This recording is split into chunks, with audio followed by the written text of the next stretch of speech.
Bueno, muy buenas noches a todos los miembros de Plurinoquia y muy especialmente a Clara. Muchas gracias por la invitación a participar en esta asamblea.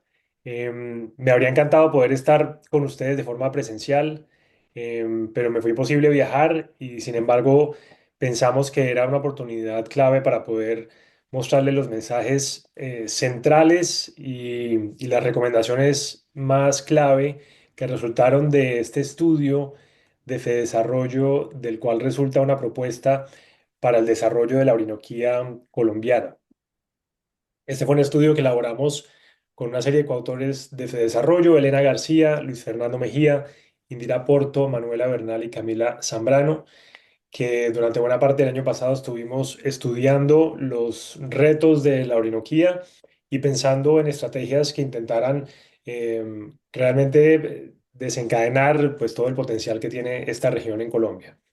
Esta presentación es muy corta, pero intenta ir a los mensajes centrales del documento. El documento se puede consultar en la página de la Biblioteca de Fedesarrollo y a través de Prolinoquia se los hemos compartido por si quieren acceder ya a los resultados completos de este estudio. Sin embargo, para esta presentación quiero arrancar rápidamente viéndome al final del estudio, porque al final del estudio lo que hace es intentar entender cuáles podrían ser los impactos de desarrollar una agenda como la que aquí proponemos. Pero creo que esto vale la pena contarlo desde el principio, porque es lo que nos permite entender que esto no es solamente un proyecto del desarrollo de una región, sino es realmente un proyecto de país. Y esto es lo que más nos motiva a, a divulgar los resultados de esta propuesta. De forma que, solo para arrancar, por supuesto para nadie es una sorpresa que la Orinoquía tiene un enorme potencial inexplotado. Y dentro del estudio vimos distintas regiones para entender cuál podría ser un referente que nos mostrara hacia dónde se podría mover la Orinoquía. Y encontramos en el caso de Mato Grosso un éxito innegable que muestra beneficios de décadas de estrategias públicas y privadas. Por una parte, Mato Grosso, si uno mira sus cifras del número de áreas desarrolladas en 1980, en ese momento estaba en poco más de 1 millón de hectáreas desarrolladas. Es decir, no es muy distinto al total de la Orinoquía hoy.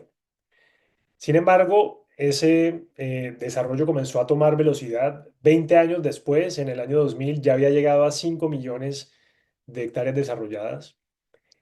Y 20 años después, en el 2020, ya se acercaba a 20 millones de hectáreas. Es decir, observamos un crecimiento exponencial en el desarrollo medido a través de las hectáreas desarrolladas y cosechadas en Mato Grosso.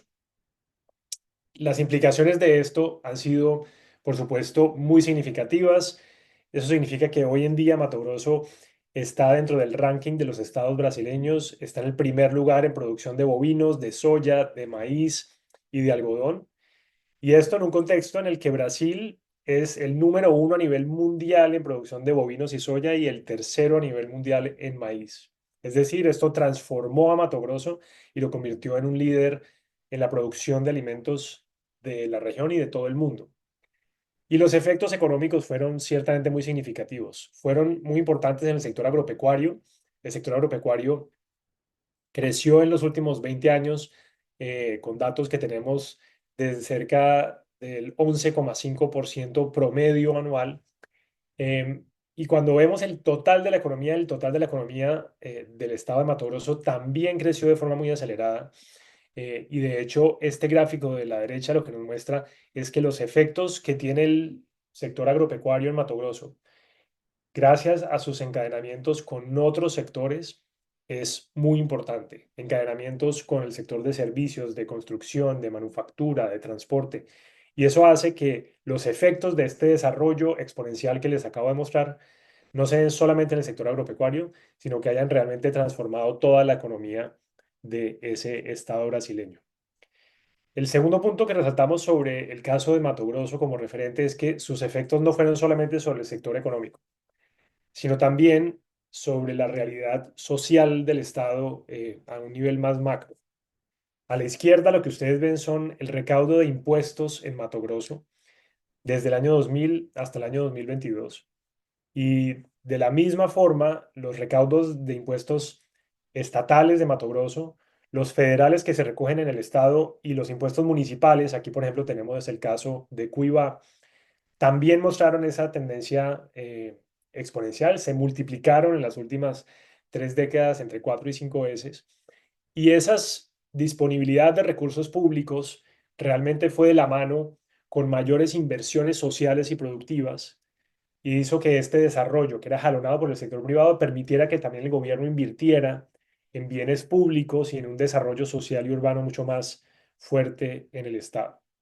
Como resultado, lo que ven en la gráfica de la derecha, que mide la desigualdad contra el índice del PIB per cápita, nos muestra que Mato Grosso está allá abajo a la derecha. ¿Eso qué significa? Que es uno de los pocos estados brasileños que tienen los mayores índices per cápita y los menores niveles de desigualdad. Es decir, en resultado, esto es un caso en donde Mato Grosso logró un desarrollo eh, fuerte de su sector agropecuario con encadenamientos y productividad sobre otros sectores, con beneficios que permitieron unos recaudos de impuestos para poder invertir en lo social y ese resultado trajo prosperidad económica y redujo la desigualdad, de forma que hoy en día ese estado tiene esa mejor relación entre Gini y PIB per cápita en Brasil. Realmente son resultados que nos impresionaron mucho, pero después volvimos a la realidad de nuestras regiones y la verdad es que aquí está todo por hacer. Por supuesto, el potencial está subexplotado en un contexto de mucha necesidad para producción de alimentos y de reducción de pobreza. Dentro de la Orinoquía, hicimos en algunas partes del estudio un zoom a la subregión de la Altillanura, en parte porque esa subregión de la Altillanura tiene también unas condiciones agronómicas y geográficas que se parecen bastante a las que tiene Mato Grosso. Entonces, por ejemplo, si uno se enfoca en este ejemplo que les doy aquí, en el caso de la Altillanura, de las 7 millones de hectáreas, más o menos 6,9 millones de hectáreas de frontera agrícola que tiene esta subregión, hoy en día solamente se cultivan alrededor de 240.000 hectáreas. Es decir, está todo por hacer allí.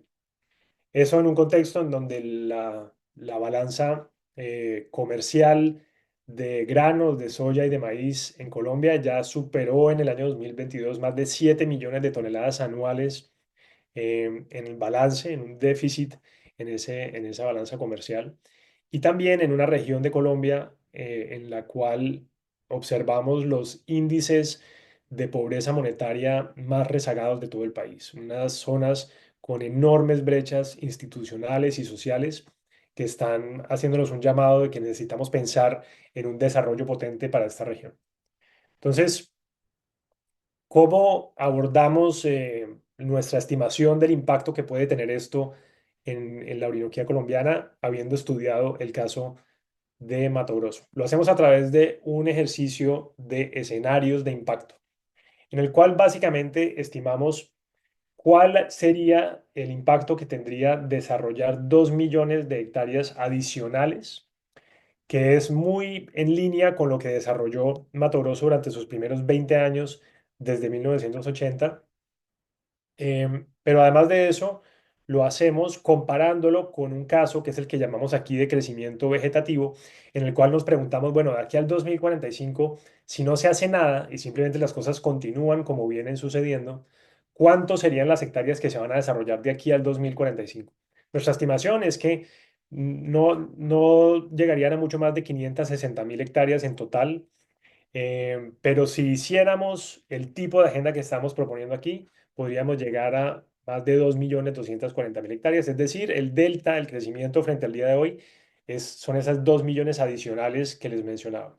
Y estimamos también que ese incremento vendría acompañado de mayor productividad y del efecto de los encadenamientos que observamos en Mato Grosso. Entonces, en todas las gráficas que les voy a presentar en adelante, voy a comparar este escenario que llamamos aquí nuestro objetivo de política al 2045 en el color verde y lo vamos a comparar con el escenario de crecimiento vegetativo que es qué pasa si no se hiciera nada. Y de allí, en la diferencia entre esos dos, vamos a estimar nuestro impacto de desarrollar la Orinoquía. Entonces, ¿cuál es el impacto en el PIB de la región de la Orinoquía? Lo que vemos aquí es que si no se hiciera nada en nuestro escenario base, la Orinoquía crecería de aquí al 2045 a una tasa promedio anual de 2,9%. Sin embargo, si nos fuéramos a ese escenario alto de política, lograríamos llegar a un crecimiento anual durante los siguientes 20 años del 6,2%. Esto es más que duplicar la tasa de crecimiento anual y tiene unas repercusiones económicas muy importantes. A pesar de que en el margen se ve muy poco, pasar de 2,9 a 6,2, cuando miramos esto ya no en crecimiento, sino en el valor del PIB, lo que vemos es que entre el 2025 y el 2045, ese mayor crecimiento haría que el PIB de la Orinoquía se multiplicara 3,7 veces.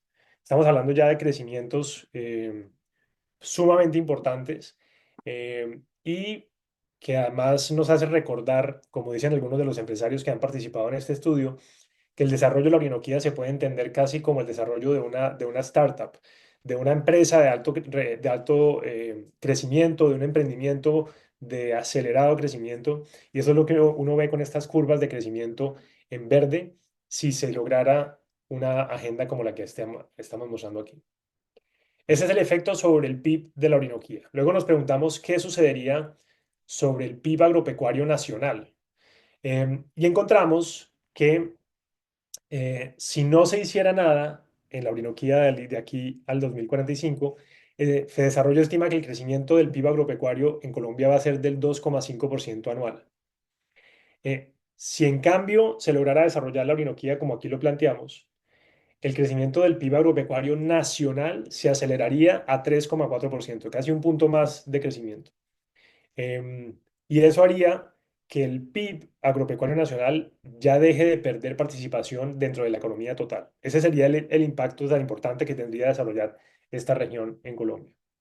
Y de nuevo, cuando ya lo miramos no en crecimiento, sino lo vemos en términos del nivel del PIB, también encontramos unos efectos agregados que creo que son muy notorios. Por ejemplo, si uno se para en el año 2045 y si no se hiciera nada, estimamos que el PIB agropecuario nacional en ese año va a ser de cerca de 100 billones de pesos. Esos, digamos, pesos de hoy. En cambio, si se desarrollara la Orinoquía, como la estamos planteando aquí, el PIB agropecuario nacional sería de 120 billones de pesos. 20 billones más en ese año, es un incremento del 20% y de nuevo esto muestra que a lo largo del tiempo estos mayores crecimientos porcentuales realmente se van acumulando a tener unos impactos enormes. Y por último, nos preguntamos qué pasaría entonces ya con la economía nacional, qué pasaría con el PIB de Colombia si se desarrollara esta región. Recuerden, estamos hablando de desarrollar una región específica y estamos calculando cuál sería el impacto sobre todo el país. Y pues aquí lo que vemos es que ese valor en el año 2045 sería 8,2% superior, que de nuevo es inmenso como valor dado que estamos hablando de toda la economía colombiana. Aquí ya estamos incluyendo los efectos de los encadenamientos que tendría el agro sobre la construcción, sobre la manufactura, sobre los servicios, sobre el transporte. Y con todo ese derrame económico, encontramos que ese sería el efecto para toda la economía. Más de 150 billones adicionales en ese año. Y un poco inspirados en esa idea que nos daba el empresario de pensar la Orinoquía como una startup, dijimos, bueno, cuando uno valora cuánto vale una startup, lo que hace es que mira su flujo de utilidades hacia el futuro, se lo trae a valor presente neto y eso es lo que uno debería pensar que vale esa startup hoy en día. Pues hicimos algo parecido con este impacto de la Orinoquía en el PIB nacional de Colombia. Nos trajimos a valor presente neto todo este valor agregado que está en la línea verde, digamos, en esta área verde del gráfico. Y cuando lo trajimos a valor presente neto, el valor de esos 20 años, nos dice que al día de hoy ese valor agregado adicional, ese impacto, sería de 805 billones de pesos. ¿Eso qué significa? Eso es 51% del PIB de 2023. Eso es media economía colombiana. Y no solo eso, sino que esto permitiría desarrollar o generar hasta 54.000 empleos anuales cuando lleguemos a ese año 2045.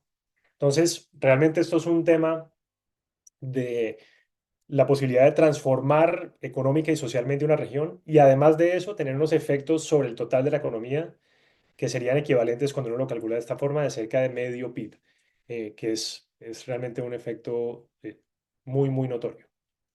Bien, entonces allá es a donde queremos llegar. ¿Cómo está la Orinoquía hoy? Dentro del estudio hacemos un diagnóstico que es un diagnóstico que no intenta repetir lo que ya han hecho estudios anteriores, en donde creo que la región está muy bien diagnosticada. Lo que aportamos nosotros de nuevo con este estudio y esta forma de abordarlo es que implementamos lo que se llama una metodología de diagnóstico de crecimiento, que es una metodología que intenta responder la pregunta de por qué un inversionista privado está dejando de invertir un peso más en la Orinoquía. Y para poder hacernos esa pregunta, nos preguntamos cuáles son las barreras al crecimiento que están reduciendo los retornos a la inversión y cuáles son las barreras al crecimiento que están aumentando el costo de la inversión. Es casi como pensarlo como una relación costo-beneficio, en donde estudiamos cada uno de los elementos que afectan ese costo-beneficio de invertir un peso en la Orinoquía. Por supuesto, esa parte del estudio tiene, digamos, gran rigurosidad econométrica, basada en datos.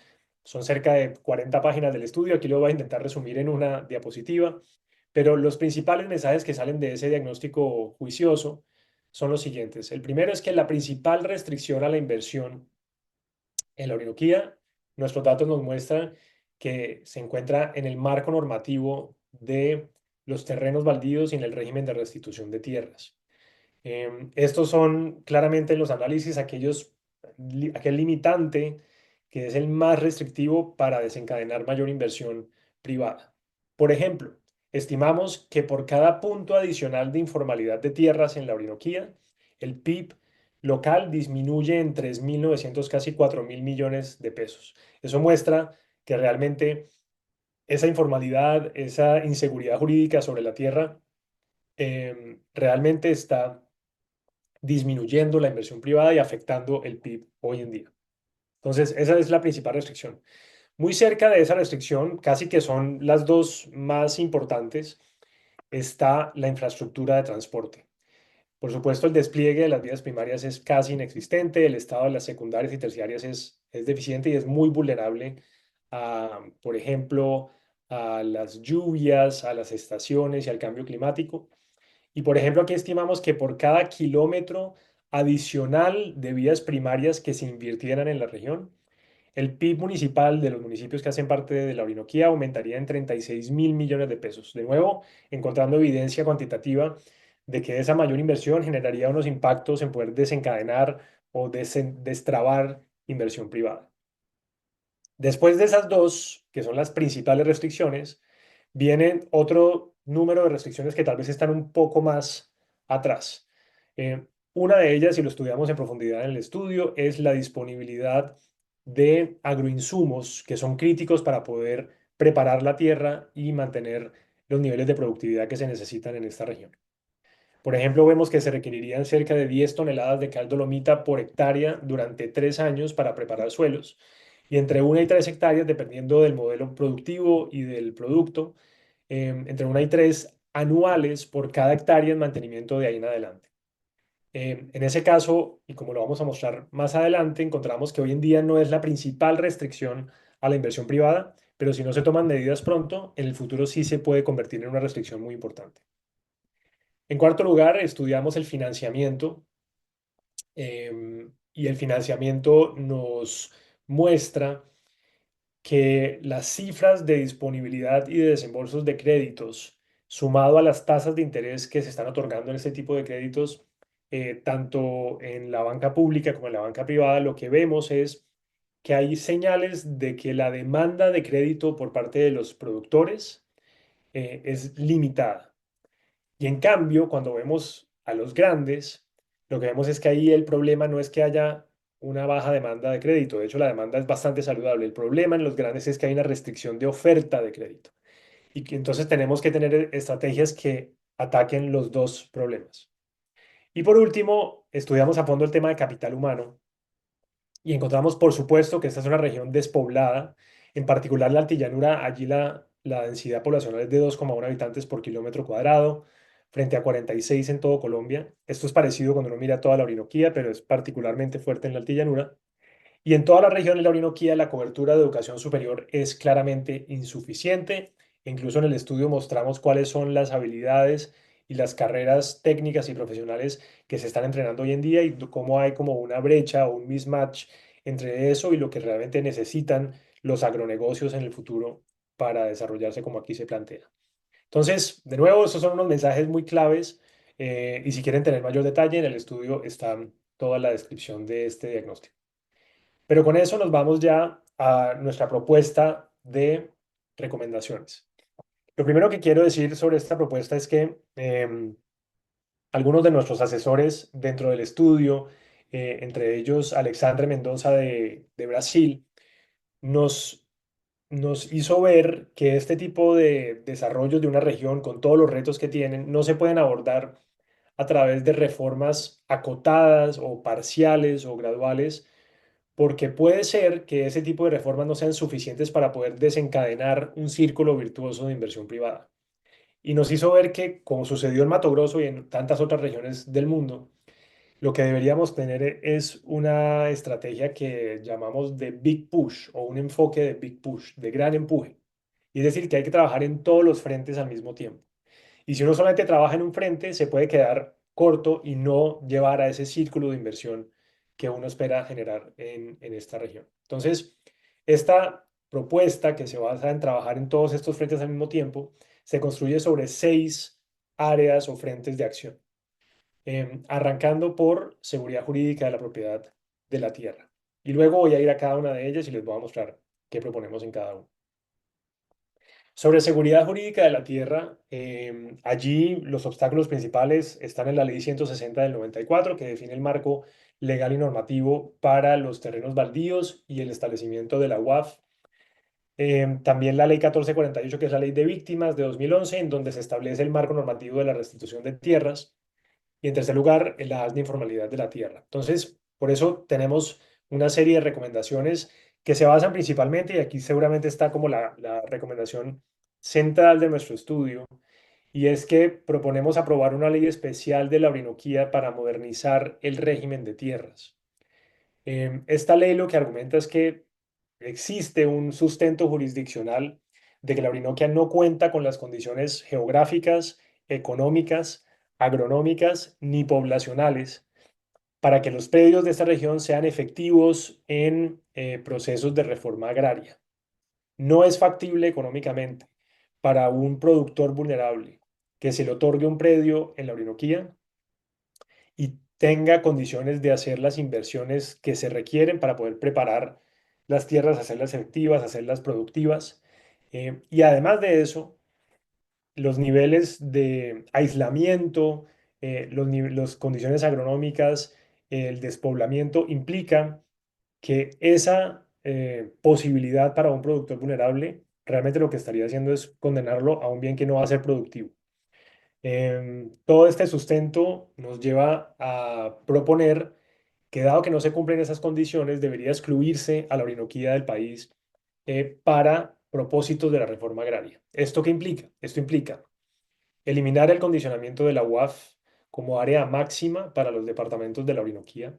La UAF originalmente se concebió pensando un concepto del área mínima que debía otorgarse en un proceso de reforma agraria para que su beneficiario tenga las condiciones para generar un ingreso mínimo que le garantice, digamos, sus condiciones de vida. Esa lógica creo que tiene todo el sentido cuando uno piensa en una política de reforma agraria, pero aquí lo que estamos diciendo es que se elimine esa lógica de que la UAF sea también área máxima, y eso debería aplicarse a terrenos baldíos que hayan sido adjudicados en cualquier momento, antes del 94 y también después del 94, de forma que haya suma claridad sobre esta posibilidad. El siguiente punto es que esta ley debería incluir un mecanismo y una estructura para poder dar continuidad a los proyectos, tanto los que ya existen o también a los que en el futuro se puedan comenzar. ¿Esto qué significa? Que se permita que el Estado, como propietario de un terreno baldío, pueda, primero, remunerar al privado si ya hizo un privado allí inversiones existentes. Y segundo, que se pueda crear un mecanismo jurídico para que ese privado que ya hizo inversiones allí las pueda continuar y las pueda seguir haciendo. Em, o que el Estado, si tiene un terreno baldío que nunca ha sido otorgado a un privado, entonces ese bien fiscal, ese terreno baldío, lo pueda poner y desarrollar, incentivar su desarrollo a través de un esquema de arrendamiento de largo plazo o un esquema de usufructo, y las condiciones de ese arrendamiento o de usufructo de largo plazo deberían definirse en esta ley muy claramente, que se remuneren las mejoras y que además se establezca cuál es la participación que pueda tener el Estado con un arrendamiento o un usufructo, pero que permita que ese terreno sea desarrollado por un privado y que se incentiven inversiones productivas allí. Esto es como el corazón de esa propuesta de ley especial para la Orinoquía, en donde sobre todo el tema de eliminar el condicionamiento de la UAF y de dar continuidad a los proyectos es central en poder desarrollar este frente. Se le suma a esa ley una reforma a la ley 1448 para, en este caso no es tanto cambiar digamos, cambiar de fondo el esquema de restitución de tierras, sino más bien ajustar problemas que ha habido en su implementación. Nuestra propuesta ahí se basa en 5 ejes. Un primer eje que es refinar la aplicación de lo que se llama el principio de inversión en la carga de la prueba. Por ejemplo, para dotarla de una dosis de realismo al momento de poder demostrar la buena fe exenta de culpa. En segundo lugar, que se establezca una segunda instancia. Hoy en día no existe una segunda instancia y en la jurisdicción agraria debería crearse esa segunda instancia. El tercer eje busca establecer un balance procesal entre las partes, con unos tiempos más adecuados para que la defensa pueda revisar la documentación del proceso y con un rol más proactivo de la unidad de restitución de tierras, de forma que avise a un ocupante cuando un predio ha comenzado un proceso. El cuarto eje establece la idea de tener mecanismos de compensación. Son mecanismos de compensación para poder retribuir inversiones que hayan hecho privados una vez pierden el predio que fue restituido. Pero esa compensación debería hacerse con criterios de progresividad, es decir, con un criterio para que esto sea una compensación que sea dirigida a personas y productores de menores ingresos. Y un quinto eje, que tenga medidas para dar continuidad de proyectos productivos, por ejemplo, estableciendo la posibilidad de que un ocupante llegue a un acuerdo monetario con la víctima del proceso, de forma que esa víctima pueda ser compensada, pero que el proyecto productivo pueda continuar. Y por último, en este tema, por supuesto, la aplicación del catastro multipropósito es muy importante de parte del IGAC y de los gestores catastrales, pero hacemos un énfasis que utilizando tecnologías satelitales que permitan realizar barridos masivos. Bien, en términos de las recomendaciones en infraestructura, aquí un primer llamado que hacemos que creemos que es bien importante es que la infraestructura financiada por los privados tiene un rol importantísimo para el desarrollo de la Orinoquia. Entonces, para poder canalizar recursos privados hacia proyectos de infraestructura, el gobierno tiene que dar las condiciones institucionales y de regulación óptimas con respecto a las concesiones y las APP. Eso implica cumplir la legislación, fortalecer sus capacidades y es muy importante que el siguiente gobierno tenga eso como una prioridad. No obstante, en el estudio sí mencionamos que es fundamental contar con un bien público que sea la rehabilitación de la vía Puerto López a Puerto Carreño.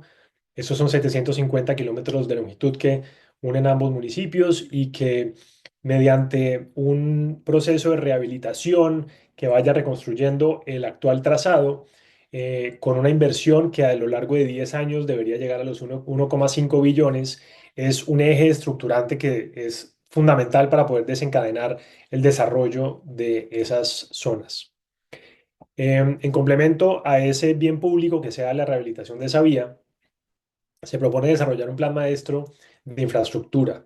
Ese plan maestro se propone como un plan prospectivo. ¿Esto qué significa? Que se vayan desarrollando los tramos de vías secundarias y terciarias que se priorizan de acuerdo con la forma en que se puede ver previendo que se va a desarrollar esta región del país. Nosotros, de hecho, en el estudio hacemos un modelo que analiza cuál debe ser la distribución geográfica más probable de los siguientes proyectos agroindustriales de aquí al 2045 y proponemos cuáles tramos de vías coinciden con esas áreas que son las más probables que se van a desarrollar. De forma que ese tipo de plan maestro sería fundamental para ir organizando el despliegue de la infraestructura. ¿Cómo financiar esto? Vimos en el caso de Mato Grosso una opción interesante que es la constitución de un Fondo Estatal de Transporte y Habitación. En Mato Grosso ese FETAP tiene recursos que vienen de una tasa sobre la producción de distintos productos agropecuarios y se usa con destinación específica para inversión en infraestructura y en vivienda. Un esquema así podría constituirse en Colombia, en el cual en el corto plazo se pueda fondear con recursos de las regalías, pero que en el mediano y largo plazo vaya recibiendo fondos, por ejemplo, de una tasa similar a la que se estudió en Mato Grosso. Y por último, la lógica de la intervención de la infraestructura no puede quedar completa sin una intervención sobre los modos fluviales.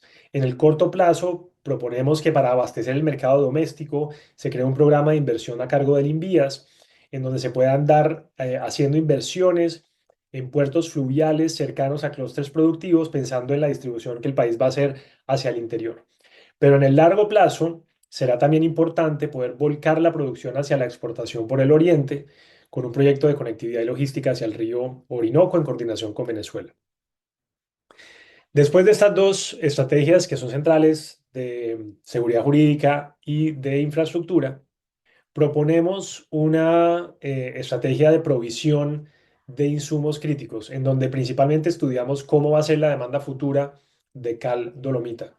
Bajo distintos escenarios, por ejemplo, el que ustedes ven ahí en verde es el escenario de las 2 millones de hectáreas desarrolladas al 2045. Estimamos cuánta cal se va a demandar para preparación y para mantenimiento de suelos.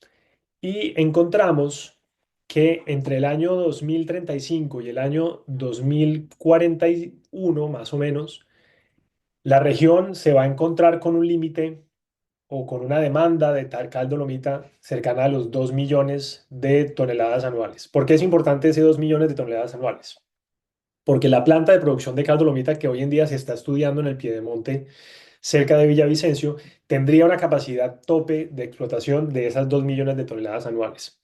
¿Esto qué significa? Que tenemos un tiempo para ir identificando otras posibles minas de explotación para desarrollar. Con el tiempo, esta que se está contemplando puede suplir la demanda que vamos a observar en los siguientes 10 a 15 años, pero después de eso es fundamental poder profundizar la oferta local de ese insumo de manera que se pueda, que en ese momento no se convierta en una barrera para seguir creciendo. Este proceso de extracción de caldolomita requiere también que haya estabilidad jurídica en el otorgamiento de títulos mineros para la extracción de minerales, por ejemplo, para la piedra caliza, y también pensar en estrategias para diversificar la oferta de agroinsumos, mejorar la eficiencia de insumos agrícolas para la productividad, por ejemplo, con acuerdos bilaterales con países como Brasil o mercados como la Unión Europea, de forma que se pueda abastecer a mejores precios. Y también favorecer, por ejemplo, esquemas de asociatividad para acuerdos de compra colectiva, como se observa en Brasil de manera muy efectiva. Luego, en el tema de financiamiento, como les decía, para resolver el problema de la demanda de crédito en los pequeños productores, proponemos un gran programa de asistencia técnica y de acompañamiento a productores para fortalecer la demanda de fondeo. ¿Esto qué significa? Poder darles asistencia en mejorar solicitudes de crédito, formulación de proyectos, gestión de riesgos y básicamente un programa de educación de productores para volverlos empresarios, si uno lo quisiera ver de esa forma. Y por el lado de el financiamiento para proyectos de mayor tamaño, es muy importante aumentar la oferta de crédito en productos que sean adaptados al ciclo agrícola, como en algunos casos ha venido intentando, por ejemplo, el Banco Agrario desarrollar.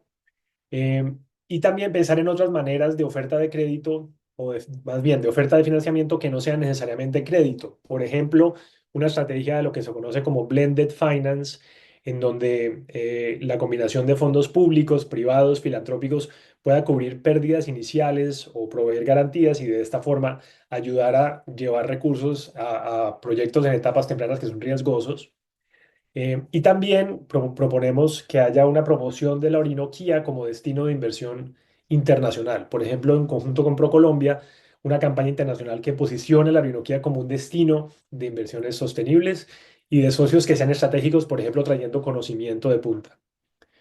Por último, en financiamiento, consideramos que es fundamental que se entienda el potencial de bonos de carbono que tiene la Orinoquia y hacemos algunas estimaciones de cuál puede ser ese potencial de secuestro de carbono, dado, digamos, distintos supuestos de proyectos productivos. Este es sin duda un tema que todavía se está consolidando, tiene muchos problemas este mercado, pero en el futuro seguramente va a ser una fuente de financiamiento importante.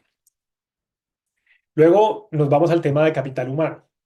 Aquí, como les contaba, hicimos un análisis de cuáles son los requerimientos profesionales y técnicos que tienen o que van a tener los proyectos agroindustriales en el futuro y calculamos que se van a requerir 23.000 profesionales para los siguientes años, sobre todo en áreas de producción de alimentos y bebidas, en construcción, en competencias de logística y de transporte. Esto puede ser una inversión aproximada de 58.000 millones en becas y en incentivos, pero para formar esos estudiantes en técnicas relacionadas con agronegocios. En términos de capital humano, es fundamental tener una mejor colaboración entre el sector privado y el Sistema Nacional de Innovación Agropecuaria. Esto se ha observado muy claramente en el caso de Brasil. En Brasil, el caso de Embrapa o en Mato Grosso, Embraer, alianzas estratégicas de ese estilo deberían promoverse de forma más fuerte, por ejemplo, con entidades como Agrosavia o como el CIAT. Lo interesante es ver que ya se están dando para algunos de los agronegocios que estudiamos en el estudio. Tenemos algunos casos de estudio para mostrar esto cómo ha funcionado y realmente ustedes los conocen mejor que nosotros. Son casos de éxito de la manera en que se puede incorporar formación de capital humano, conocimiento directamente en mayor eficiencia de los agronegocios.